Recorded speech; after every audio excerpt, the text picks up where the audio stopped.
Hello, everyone, and welcome back. This is number 37 of the Game Souk, and we've got a bunch of things to cover today, which is exciting. I'm going to go ahead and share my screen, and while I'm doing that, I will also say that this is not legal advice, investment advice. This is not a recommendation to buy, sell, or hold any securities, and we on the show may or may not have investments in the companies we mentioned. So the first thing we're going to do is we're going to go to the story, a fun story, just to give everyone a heads up. I think Pokémon is celebrating its 30th birthday next week on February 27th. This week, leading up to next week, there are a lot of celebrations, but this week in particular, there was a piece of news that was not organized by anyone in the Pokemon, company world, but this was the news that Logan Paul sold his Pikachu Illustrator card for $16.4 million. And he sold it to Anthony Scaramucci's son, Anthony Scaramucci of Skybridge. That price sounds very high. And it also is a triple from where he bought it. He bought it in 2021 at 5.3 million. So what we were laughing about yesterday is the fact that a lot of private investments that people made in 2021, including ourselves, have not tripled. And we're kind of in this theme of, we think that the public markets are going to have to come our way to see this kind of a valuation jump. But anyway, it was pretty exciting to see this news. Just to give you a couple of data points, only 39 cards of these cards have been distributed. This is the only PSA 10 graded, meaning it's perfect. And the highest sale of a card was a sports card for $13 million. So anyway, we are excited about that. I think, Eliza, we should be, I think next week we should be Pokemon on the card. Yeah. So anyway, okay, and we're going to go to Keshav to kick off a conversation that we're all going to chime in on, which is Matthew Ball came out with his report. He comes out with these reports from time to time, and they're incredibly helpful for the industry, for investors. I just want to flag one data point that I thought was incredible. We are often in a state of explaining Roblox and explaining that it's different.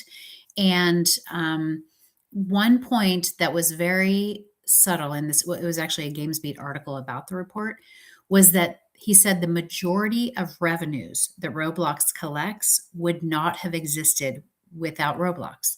And that's a really interesting point because we hear about, the industry being in crisis. We hear if you Google what is the state of the video game industry, the first, second, and third articles are going to be about layoffs. They're going to be about studio closures, etc. And then there's Roblox, and Roblox is growing significantly, along with UEFN and some other creator platforms, but Roblox especially. However, we're not seeing AAA go to Roblox. So anyway, I'm going to turn it over to Keshav, James, Miles, Eliza, Mike, everyone chime in, because this was really interesting. He focused, he called out Roblox, among other things. Go ahead, Keshav.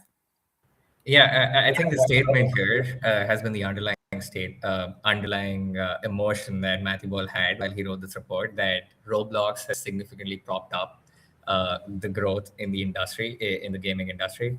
And there's a few highlights. Obviously, there's a lot of mention of Roblox across the report. But the few points that I want to touch base on before we start discussing it properly is, he said, I think this is one of the first points he said across the report. He said Roblox accounted for an eye-popping 67% of net industry growth and over 4.5% of non-China spend in 2025. Non-China having this big a chunk of non-China spend is a big deal for any one game, and Roblox has 4.5% of the non-China spend. He lists 5 specific growth areas as the biggest for gaming in 2026. The first one's growth in non-core markets. Second's advertising. The third's web shops and D2C payments, which I guess shout out to Epic and what they're doing with their legal battles and opening up the web shops and having their own web shops and enabling D2C payments. The fourth is external development. And the fifth, he says, is Roblox. He's counting Roblox as one of the specific growth areas in overall gaming. This shows how Matthew Ball, who's definitely a veteran in the space, understands what's happening here. And then he compares the average quarterly Roblox engagement and says that's equivalent to the combined engagement on Steam, PlayStation, and Fortnite. So I feel like those are the three other bigger platforms. Fortnite also falls in under the UGC bracket, but Steam, PlayStation, and Fortnite all together have been beaten on engagement by Roblox. And then there's Oh, sorry. Yeah. So that is, I think that's the high level stuff, or like high level overview on what he talks about, especially on the Roblox side. He also mentions the existential issue that gaming faces with China's rise and the alternatives that are popping up, local alternatives that are popping up inside of China that could take away from global gaming. Uh, Another point that he discusses is, despite growing revenue overall for the industry profits are decreasing, and that has been the sign of the times of the last 4 years, 4.5, 5 years, where there has been 44,000 industry layoffs in the last 4 years, and private funding overall for new game studios has shrunk, but the video game sales overall reached an all-time high of 195.6 billion in 2025. So he refers in the report as to how the existing legacy companies are trying to figure out new business or fix their business models and make up some of this lost ground. So he believes that industry profits would come back, but as of now, the revenue growth is phenomenal, but industry profits is something that's still being figured out. And then, sorry, the last point that I had was on Roblox again. He says Roblox does dominate the UGC space, but for now, they do have an extraordinary two-sided marketplace, massive economy, and a suite of easy to use and fast to deploy tools. But he does believe that it's flawed to assume the company cannot be beaten or surpassed. And he does mention again that Roblox does spend 1.6 billion in R&D. So the company is definitely working hard to keep its ground, but the UGC space is expanding so fast and it's going to be so huge that he says it doesn't mean that Roblox is going to be the only player there. Now, James, I was like, does James agree with that? Is my thought.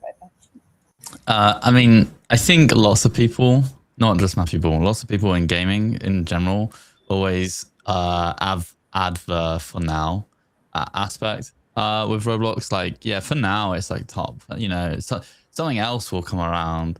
GTA is coming out. Facebook's doing this, whatever. I think, like, realistically, you know, I'm not old enough to remember this. There's probably the same conversations with Google, I'd imagine, and YouTube. And I remember the conversations with TikTok. Something else will come out. I am a big believer. This is not like this is not a hot take for me, but maybe for some others. I don't think Roblox is ever going to go anywhere unless they do something catastrophic and get shut down. I highly doubt they're going anywhere. I think a lot of people in gaming feel that Roblox has only been here for a couple of years. It's 20 years old this year. Like 20 years of just dominance is, you know, incredible. And what they've done over the last sort of 5 to 8 years is really put their foot down and really believe in UGC before probably UGC was like a word. And so I can't see it going anywhere. It would be a huge, massive achievement to overhaul what Roblox has done. Because it's not just like there's so many like elements to it. The first thing is like the infrastructure they have for like scalability. No other platform could have supported Grow a Garden this year or Steal a Brain Rot. Both of them reached 25 and 26 million concurrent players, respectively. So no platform could have done that. Then the ability for anyone to pick up any development items, learn it in a couple of days. I mean, now you can even attach Claude to Roblox Studio. So we could probably build a game this afternoon. And there's so many free assets to like just build. So there's that aspect. Then there is how they like pay out their Robux system. And then there's obviously the developers that have been embedded on the platform for like some of them 20 years since like the start. And then there's just like the community. It's fine to like try and tackle them. I think there's a Politaria or something, recently saw an uptick in signups when the chat ban came for Roblox. And their peak, this made Twitter, their peak CCU was 1,000, which is like, there's no more worth talking about. But then they turned off signups because basically they couldn't cope with 1,000 CCU. And they've been around for 5 years. So yeah, maybe one day, I guess we can never say never. Maybe something will replace Amazon one day. I mean, something definitely is going to replace YouTube, obviously. YouTube's going to yeah, for sure. I don't know. The rest of you are incredibly smarter than I am, so maybe you think different, but Roblox has such a stronghold on it now. They're so far ahead. If we were talking about this like 6 years ago, I'd say maybe. But now I think they've just dominated so much and they're so far ahead that it's so difficult to catch up. Yeah, I want to just share this. Can you guys hear me? Yes, but I'm ready to just moving share. on the cameras. That's why I paused. I was like, did I do something? Oh, sorry. Is can you guys see the screen yet? I did. I put it on and then it went away. Yeah. You're pressing buttons over there. So anyway, I wanted to pull up this slide just to back up, what James is saying. And I think a nuance in the report, in Matthew Ball's report, was the idea that it's like something is happening over here, which is Roblox, and it kind of is distinct from the industry. It is, we are not hearing about all of these AAA people who have been laid off, developers who want something new and interesting to do going to Roblox. It feels very native, very organic, and very bottoms up over the last 20 years. And these numbers just speak for themselves. I mean, this was Steal a Brain Rot, right? Miles, did you say, or Keshav? Yeah. 26 million concurrent players versus the top 100 Steam games, 12.6 million. I mean, just something is happening here. And the other thing that I would say that we have been saying to AAA developers who we speak to is, when we talk about Roblox and we get excited about this growth and everything that's happening and how it's a great place to land for indie developers, the reaction that we get from traditional developers is it's so foreign. They don't code in Lua. The look and feel isn't what they're used to. It just feels like a different kind of a thing. And so we've been saying, take a look at UEFN Fortnite because Unreal Engine. Now they've partnered with Unity, Unity. We believe there's room in the market for more than one platform. Now, at this time, James will argue that Fortnite is kind of a rounding error, but it's just getting going, and Roblox has been around for 20 years. And I do think that we will see, I think this behavior is here to stay. Roblox might, and I think Roblox is, I agree with you, James, absolutely here to stay. But it might just be happening over here kind of in tandem with the traditional industry. I agree with that sentiment, Angie, because I think it's a cultural difference. It's kind of like how TV, film, and everything else happens in tandem with what's happening on YouTube. It's a different type of media in the end. It's a different cultural beast. And that's why I think you aren't either going to see all these AAA developers or mobile developers suddenly jumping into Roblox and becoming successful, which to date has absolutely not been the case, because it is about understanding the culture very similarly the way TV once tried to jump onto YouTube and also totally did not stick the landing. because what ultimately these two platforms have in common is that this is a platform for the people, made by the people, and is about like really organic, interesting, raw culture. So anytime you come in with like your big IPs or your legacy stuff, you look like you're the outsider in the room. And I was explaining this just recently, to a studio, that this is why, I wouldn't recommend people coming in, thinking that, oh, I've got all this IP, I think I can make it on here. I think culturally it doesn't really fit. And I wanted to bring up another thing about the Matthew Ball report, which was that there was also an aspect that the actual audience, gaming audience, is slightly reducing. There is signs that we're actually losing the audience of gaming a little bit. And in fact, one of the interesting points on that was that women were the ones most stating that they were playing games less. I don't think that that should be seen as in like, oh, girls don't or women don't like gaming. I do think that it correlates completely with the fact that also we've seen a huge like drawback in investment and support, as everybody's getting a little bit more conservative with their purse strings in even creating stuff for this audience. So again, I think it's interesting to see what a place like Roblox could do in this space, since it is for the people, by the people. Mm-hmm. Yeah. Keshav, did you want to cover the geek report as well? Yeah, sure. And I'd love to set the base, especially given the numbers look amazing. Did you want to pull that up, Angie? Sure. Yeah. Yeah. Yeah. Go ahead, and while I'm Yep. pulling it So up. I think just to begin with, I think it's going to be another UGC story here. Obviously, we've seen a lot of brands prop up. As of 2025, more than 1,000 brands have already activated or have been involved in getting into a virtual space somehow. And it begins with how many activations there has been overall across these spaces. And Roblox and Fortnite have had 88% of all brand activations that have taken place since it has been over the last 5 years.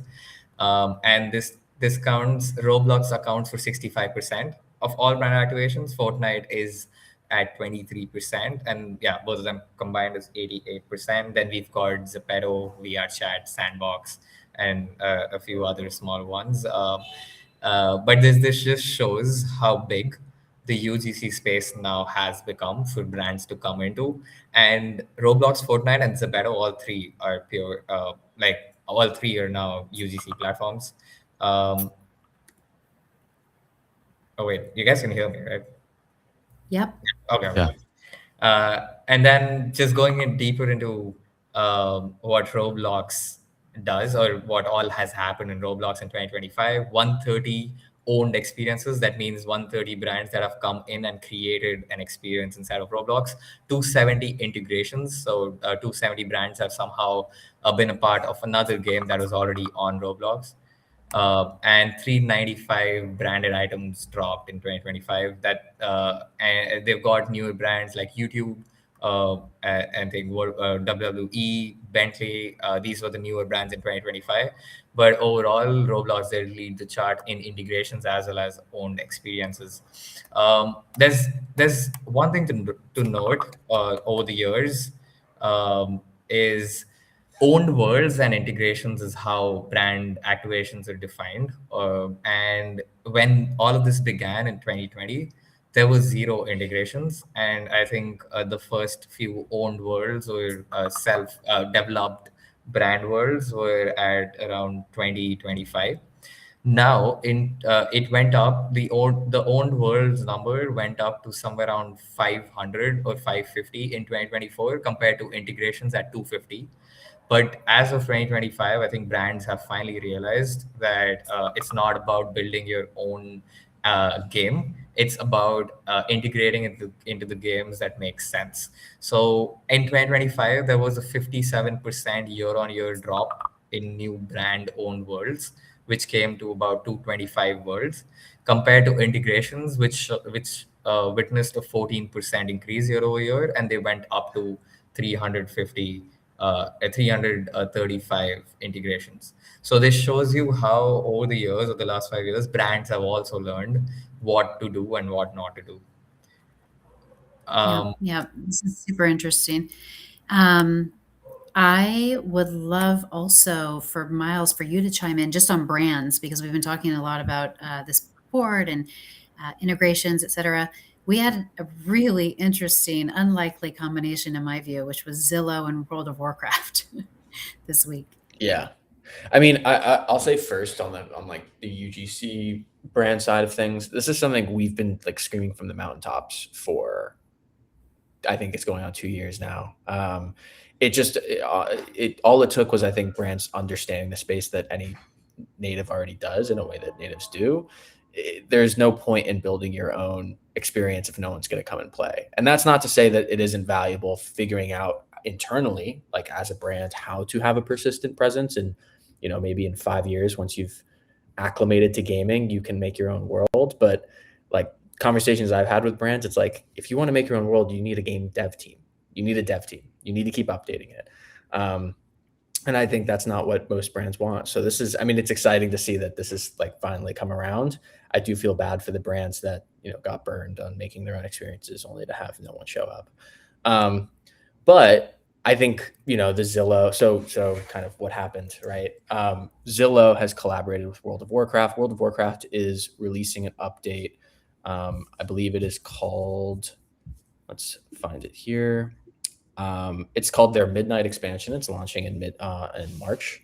And it's basically allowing players, I think, for the first time. I'm not a World of Warcraft player. So do you have a picture you can show us, Miles? Yes. So they are launching, basically World of Warcraft is launching the ability for people to have their own homes, right, for the first time. And they've partnered with Zillow to kind of build up some hype around it. So Zillow has launched this Zillow for Warcraft microsite. And it's really, really cute. You can kind of like go and tour sites in a very Zillow friendly way, but these are all like obviously World of Warcraft like homes. And it's like pretty impressive. Like there's literally like you can tour and like look around. And I just think that this is brilliant. I think this is like when we're talking about brands showing up in gaming, forget UGC, you know, but gaming is just huge right now. Everyone's a gamer. When we're talking about brands activating with games, what we really look for is, are they understanding their audience? A, B, are they coming in a natural way that also enhances experience? So we always talk about, we're very anti-billboard here. Because nowadays you can do so much more. And this is what we're talking about when we're saying so much more, right? Zillow identified, hey, this is a very natural update that's coming out.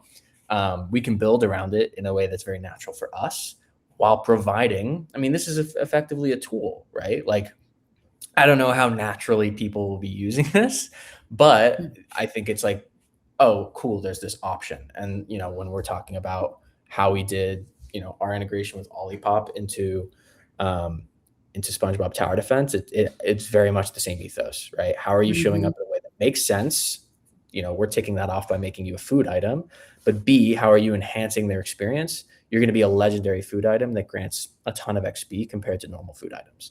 And so the natural dialogue when a player is looking at that brand is like, I'm really happy you're here, right? Like, this is exciting. I'm going to go grind to get that stuff. And, this is obviously not UGC gaming, but like, I think that every brand is going to have a gaming strategy in the next, if not the next year, they're going to have one in the next 3, because this is just where attention has moved, and Roblox is proving that.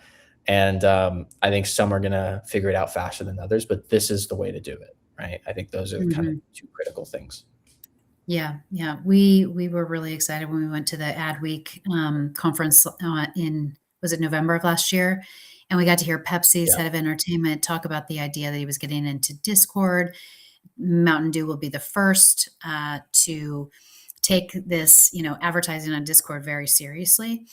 And it is this native, playable, you know, we always say we're excited about playable experiences that are so native that you don't even you might be, it's the equivalent to watching a commercial for 8 hours. And in this case, living in a house that, I love that contact agent, which is exactly like Zillow. You press the button and buy the house. It's very, very I mean, natural. But my thesis, and I'm just gonna keep saying this, is that in 5 years, brands are gonna wake up to realizing they need to always have presence in gaming, and I think they'll invent, like, I think Coca-Cola will just have a dedicated power up. Maybe it's the speed power up, and they go to any game that has the ability to have a speed power up, and they say, we'll pay you X amount per month, and we will be your speed power up. Our Fizz Star will be the power up in that game. I think that's just like, we're going to get more and more native. So I'm excited to see that. That's amazing. Speaking of Discord, before we move on to Mike on AI, because there's a lot that happened this week, I just want to remind everyone, we're going to post this chart. Xandros put together this chart, and it's coming up right now. And, we commented on this, Xandros, right after the news hit that age verification was coming to Discord. We'll post this, like we said, and we also, by the way, everyone have we said it was going to be a shorter report than Epic. It's getting longer. We're at, I think, 20 pages now. We're gonna get that out soon. But what is the update? 1 or 2 weeks in on age verification. Yes. So last week, and when we first started talking about it, I was saying that, will we see a big flee from Discord? I don't think so. And we use this chart to show how over the last few years, and specifically the last few months, a lot of platforms have implemented this age verification policy, largely driven by a change in demands and regulations by countries, especially right now, a big European wave.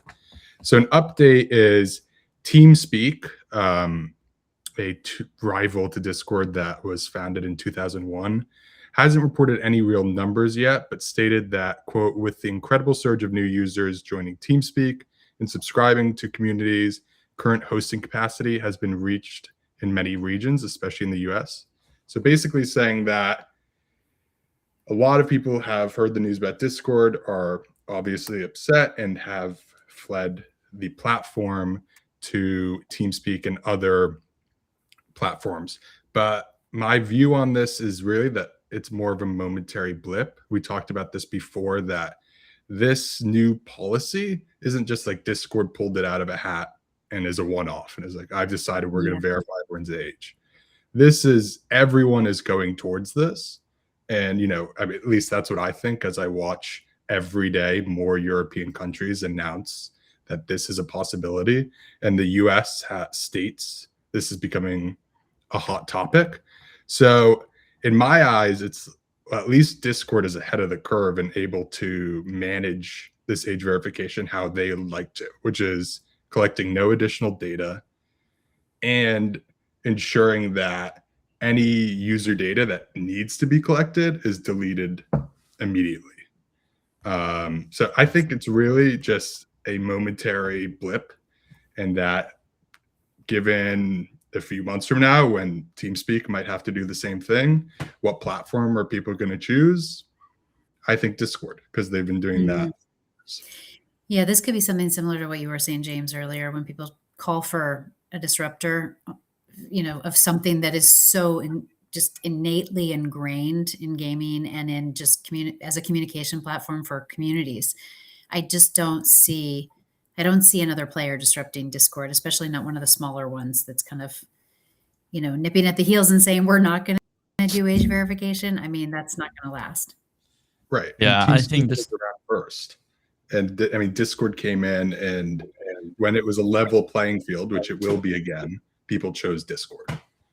Sorry, James. Go ahead. No, I was going to say, like, the time for anyone to disrupt Discord, realistically, was probably Gilded. Like, I think it was 2021.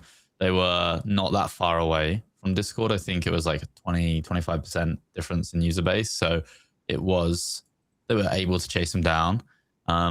They then actually sold to Roblox for 100 mil, and Roblox didn't do anything with it and has since killed it. So I think it's now Discord, by themselves again in their own little thing. So it'd be hard to catch up. Yeah. There's just such incredible network effect once you're in that position. Okay, Mike. Many things happen in AI. We can't skip a lot of this. Yeah, let's speed through a couple things. We've been talking a lot about the general, kind of existential concerns in software and general displacements, right? And one of the big contributors to that, even though kind of Claude Cowork and OpenAI releasing Codex and everything have been big ones, but one of the big ones has been what is now called OpenClaw, which is previously Moltbot.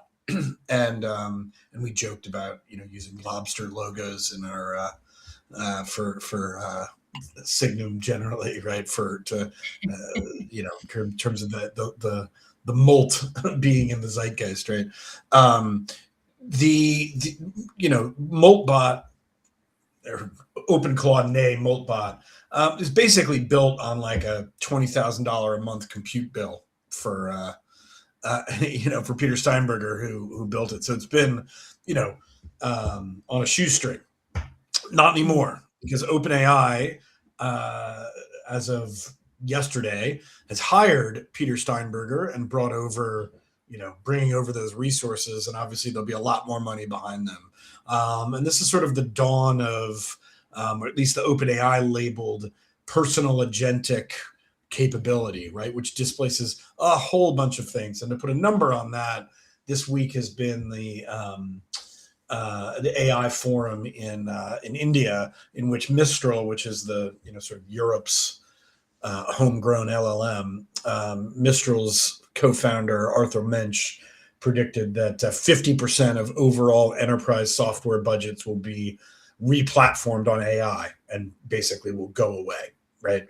Mm-hmm. That's just a huge number. And certainly in terms of the forces behind that, institutionalizing, as it were, Peter Steinberger is a pretty big deal in terms of all of these foundational models having an associated agent. So that's a big piece of news. Another big piece of news is, which is ongoing and sort of unsettled, but I think really important. As there are more and more debates about sort of, again, I'll use the word existential, but also some of the needed controls on self-generative AI, meaning recursive learning and that sort of thing, is that the Pentagon has pointed fingers at Anthropic and Anthropic's desire to, or I shouldn't say desire, its founding mandate to limit certain applications and keep a human in the loop. And those would include for surveillance purposes and for weapons design. The Pentagon, the US military wants no limits and full access to the model in order to keep Anthropic as its core platform. Most of what Palantir does inside the Pentagon is powered by the by Claude, by the Anthropic LLM. So this is a really big deal in terms of the ways in which, for national security purposes, fingers are being pointed, debating about controls, debating about the entire mission, arguably, which is whether or not it's important to keep humans in the loop for design or to I'll use the term, which I'll come back to in a minute, move fast and break things, which is not the sort of mission statement you'd expect from the Pentagon. I guess I'm inserting a point of subjective view here, but all the same is what's being brought to bear. And this in turn is going to be a big deal in the negotiations the Pentagon's also having with OpenAI, with XAI, and elsewhere. So I do think that they're trying to set the stage for having no limits on their access and the other models they might have. Anthropic looks like they're holding firm. So this is a pretty important policy moment in that debate, but also one that's, potentially pretty key to Anthropic's wherewithal. Mm-hmm, mm-hmm. Can I just ask, can you just remind everyone, I guess, on this situation with OpenClaw and Peter Steinberger? This is an individual guy. It almost kind of fits into our theme of, developers, or 15-year-old developers are in their bedrooms with the same tools that people in, the developers in Activision have. Just remind the audience what a big deal this is about Peter Steinberger. Yeah. You mean a big deal in the sense of just the fact that he a was seminal able to person moving to a captive organization, or like in terms of open source, or how are you just thinking about it? what really struck me about this is the creation of something that has become so viral that it is just it kind of took over the press, it took over behavior, it took over enterprise adoption. It feels like it was a really big moment in AI, and we've talked about that in the past. Yeah. I don't know. I just thought that the fact that Yeah, one guy. I see what you mean. So to be clear, in terms of where the virality came from, this is all, sort of relatively technically savvy, I'll say consumer and personal adoption. And the reason that I was sort of impacting this in the existential discussion about enterprise software and the kind of market declines and all of these SaaS valuations is because OpenClaw is not fit for purpose for any enterprise deployments. Security is non-existent. It is basically allowed to run amok, and I don't mean that necessarily in a bad way, but do what it wants in an on-prem environment or on a particular PC. Okay, so that's why a lot of people, the trend is like developers buying their own like Mac Minis and partitioning them to just let OpenClaw run on a dedicated computer, so it doesn't, I'll say corrupt anything else, but so you're not inviting any backdoors or anything like that, right? So with that in mind, and it requires a reasonable amount of, it all operates inside a terminal window. So it requires a reasonable amount of technical savvy to deploy that. All a sort of long way of saying that, like, your typical Fortune 100, 500, whatever company is not about to deploy personal agents for all of its employees powered by OpenClaw, because it's just not even remotely safe or fit for purpose. Okay. That's why it's so important that OpenAI is now getting behind this and also playing catch up to Claude, because obviously they are in the business of creating, I'm going to say, personal agents, but people that are, agentic capabilities that are designed to mimic what individuals would do on a PC, right? So what became viral in the provenance of, people experimenting on their home computers is coming soon to an enterprise near you via OpenAI, not via Steinberger on his own, putting OpenClaw out into the world. That's the significance.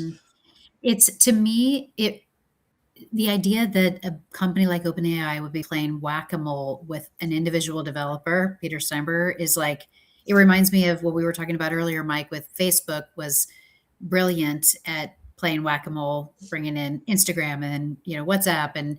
And these were pretty substantial organizations by the time they did that.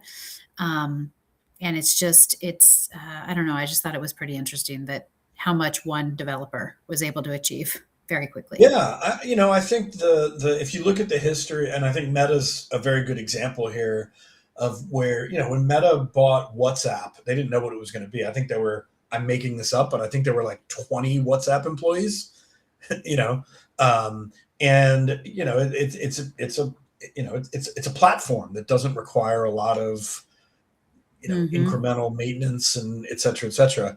That's not to say that Steinberger's a one-to-one metaphor, but you're calling it whack-a-mole. But the idea of like, oh, I have no idea what this is going to be, but it feels like it might be a disruptive threat. Why don't I hire that guy? Why don't I buy that company? That's sort of the phase we're in right now with, again, these existential questions about what is this going to look like in the coming, forget about the coming years. It's literally, the changes are happening in weeks. Yeah. Nobody was talking about OpenClaw in November of 2025, which last I checked was 3 months ago.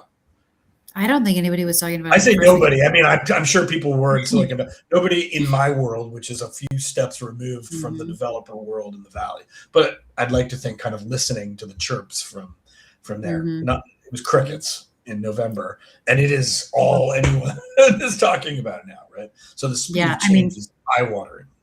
Yeah, I was saying that I don't think that people were talking about it in January. Kathy was on the Peter Diamandis show, and somebody one of the other hosts said, "Oh, Kathy, it's called Multibot now. It's not OpenClaw."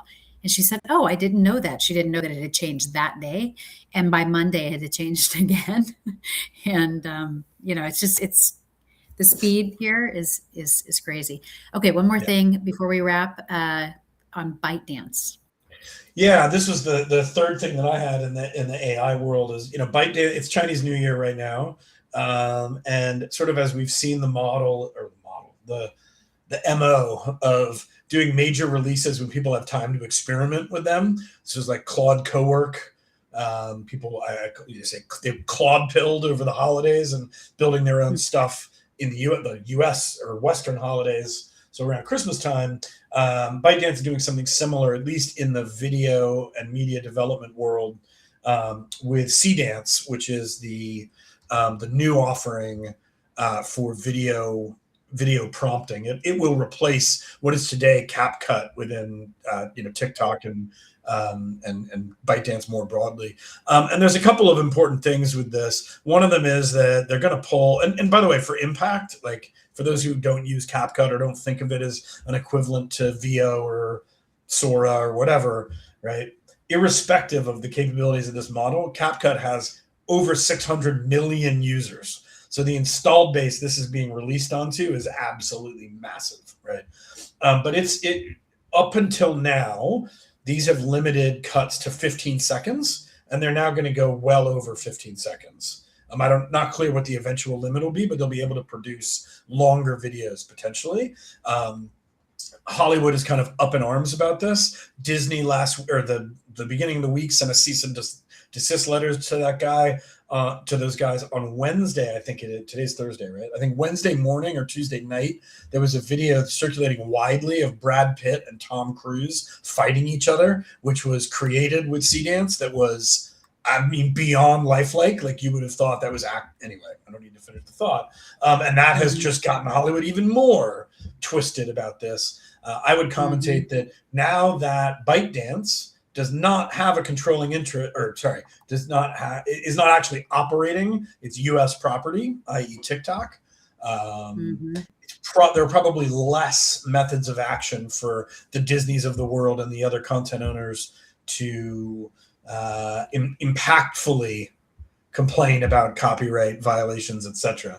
But the other thing that's happening is where the actual data center power for these capabilities is not in China, where obviously they can't sell through even degraded, but certainly current generation NVIDIA chips. Most of it is in Indonesia, where there are huge farms built on 200s and Blackwells, and they will continue to be. So they really have a workaround for this for a global audience.